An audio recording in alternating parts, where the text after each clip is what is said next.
Hey everybody. So I promised a subscriber who actually was subscribed to an old channel that I had and found me again. I can't remember your name right now.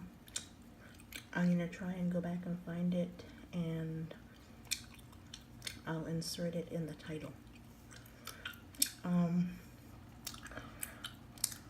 They liked my IMDB walkthrough or whatever that I did on my old channel, so I thought I would do kind of an updated one. So if you don't know what IMDB is, it's the Internet Movie Database, and you could look up any movie and it'll tell you who directed it, who's in it, what else the actors were in. You could look up an actor, it'll tell you what they've been in, etc. They used to have really awesome message boards that I lived on, but they decided that they weren't needed for some reason. So now I go to a website called moviechat.org, I think it is, and they actually somehow were able to get most of the message boards from IMDb downloaded and put onto their site. So you can read the old posts, and then anybody who knows about the new website, you can read their posts, the new posts. Unfortunately, there's just not enough people yet that know about it. But anyway, so first I thought was just talk about a couple TV shows and movies that I like for this video. I mentioned this TV show the other day when I was talking about Ryan Reynolds, and I don't even remember how I got on Ryan Reynolds. I think we were talking about The Masked Singer or something. But anyway, 15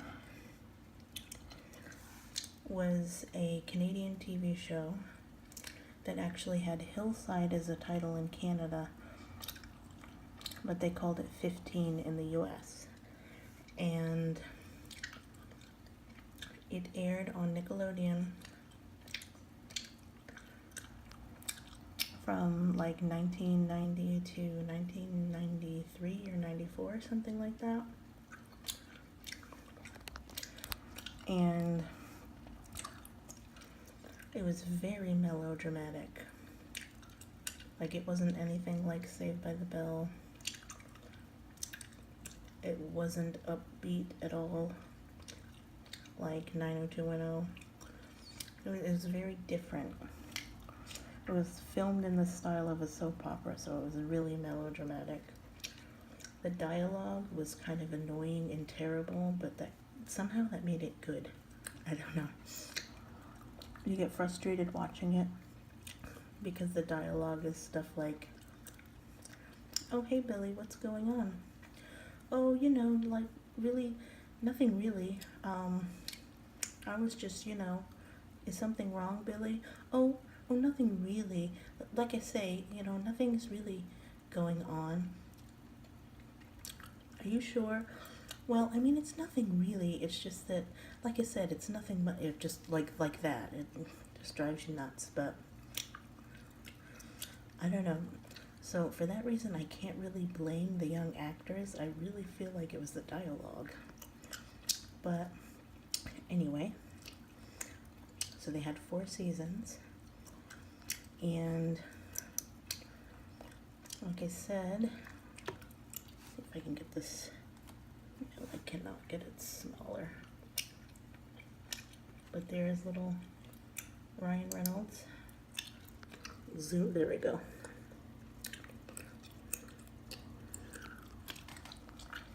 I think he was 13 when he started on the show. And this actress right here, sorry about that, you might recognize from The Faculty. that horror movie with Elijah Wood and what's his face, Josh Hartnett, I think.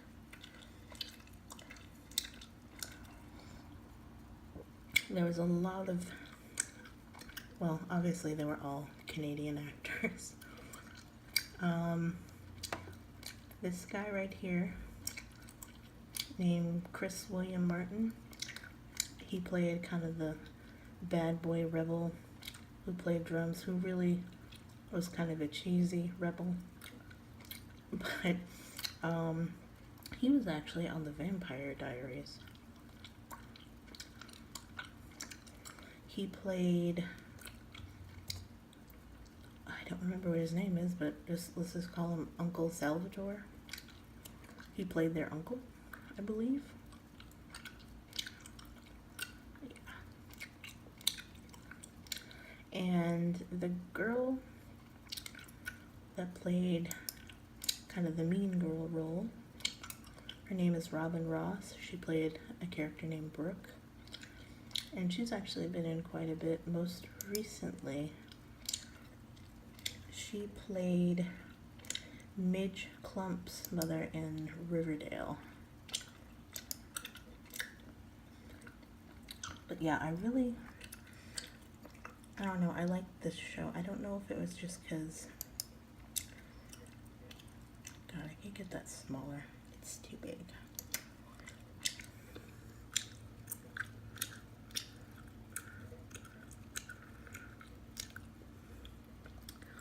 I don't know if it's just because, that's a good one. That's a good one of Ryan. I don't know if it's just because, you know, it's nostalgic to me. And I was like 10 or 11 when it came on. But I don't know, I really liked it. And it was so totally early 90s. This girl right here was only on one season. But she's done a lot of TV and movies.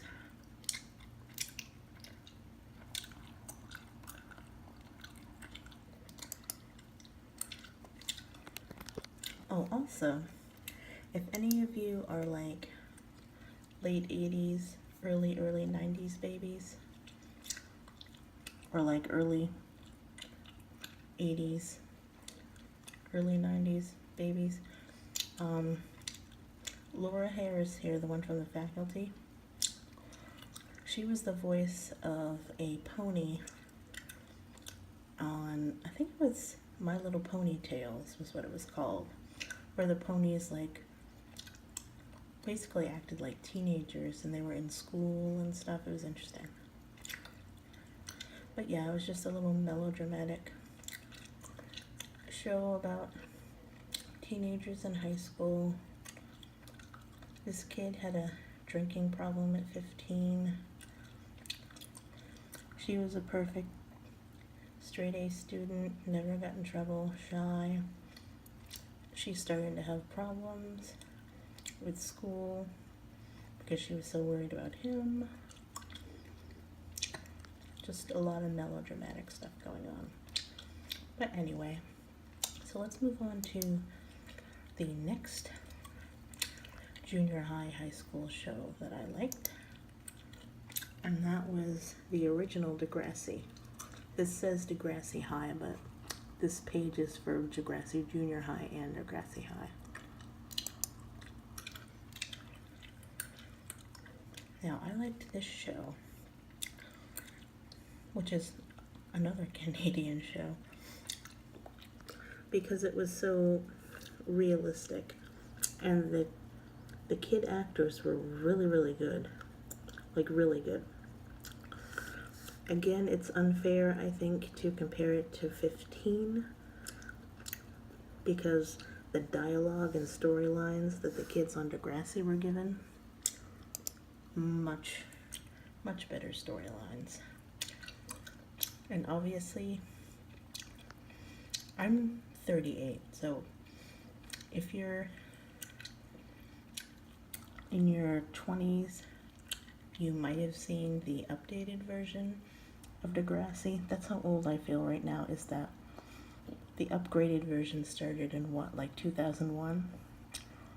And even that was a long time ago now. And that one ended, and they have another one on Netflix that I'm wondering is even in still in production, because they haven't released a season in a while. But it was neat because these kids, you know, they were like 80s kids. They weren't overly attractive. That's a commercial. They weren't overly attractive. You know, they dressed how a lot of us did back then.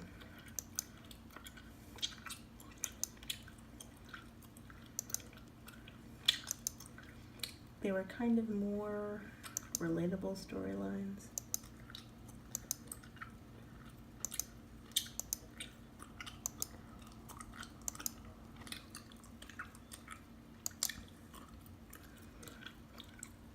But yeah, I will say though that Degrassi and 15, their storylines were a lot more serious than 90210 and obviously Saved by the Bell. Okay, so let's go to a movie that I like. The original Poltergeist. I was 2 years old. So obviously I didn't see it the first go. I didn't see it in theaters. Now, when I was younger, I liked this because, ironically, it gave me ASMR.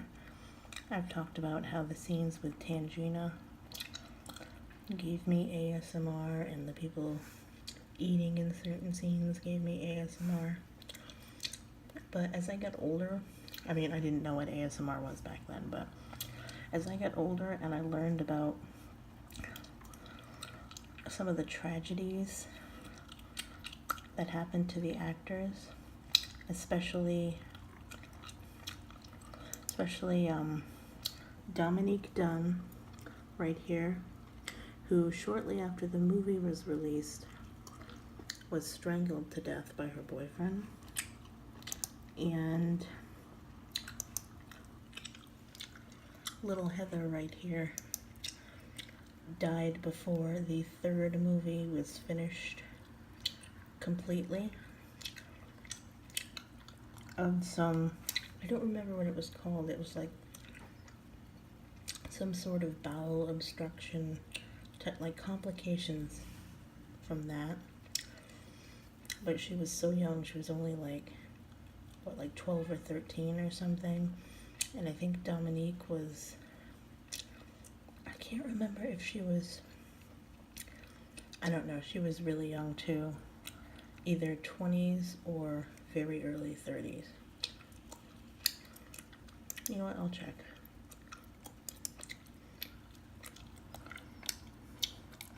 Yeah, she was only 22. So when I watch it now, like the level of sadness from that like elevates the creepiness for me like tenfold. Like when you hear Carol Ann's theme now, it's like just that much more gut-wrenching, knowing that she's gone, and she's been gone for so long. But something I've also always liked about this movie is that there's no real gimmicky jump scares, really. I mean, I don't know, there might be one or two, I don't remember, but it's the little creepy things, like small things that make such a difference. Like she pulls the chairs back and sets them back at the table, like pushes them in to the table after the kids leave for school. She turns around for like a couple of seconds, and then she turns back around to face the table, and the chairs are stacked on top of each other. And she's completely startled. It's stuff like that. Just totally creepy.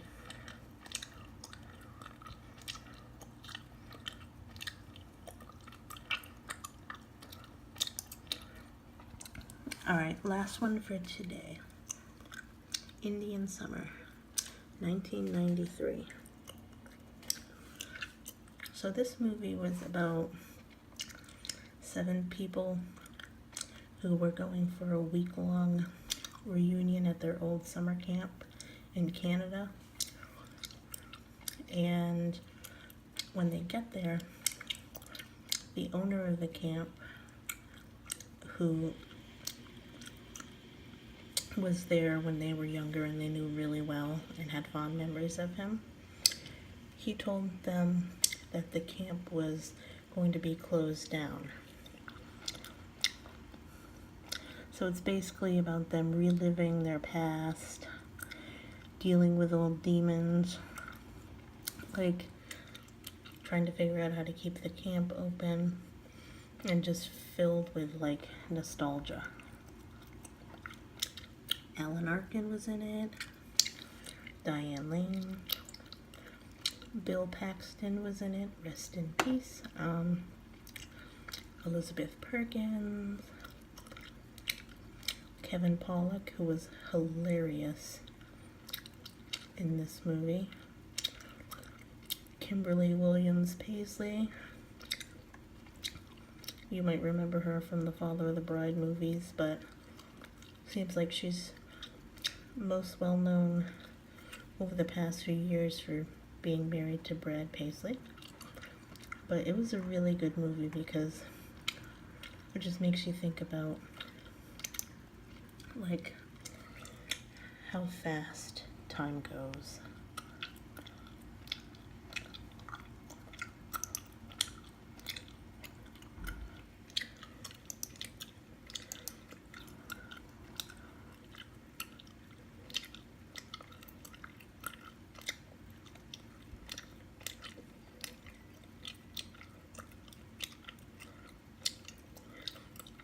Kevin Pollak's character kept remarking the entire movie how small everything was now, and that he swears that it wasn't that small when he was younger, and he keeps going on and on about it until Elizabeth Perkins' character, who's in a bad mood, thinking about something else at the time, snaps at him and tells him, everything hasn't gotten smaller, you've gotten bigger.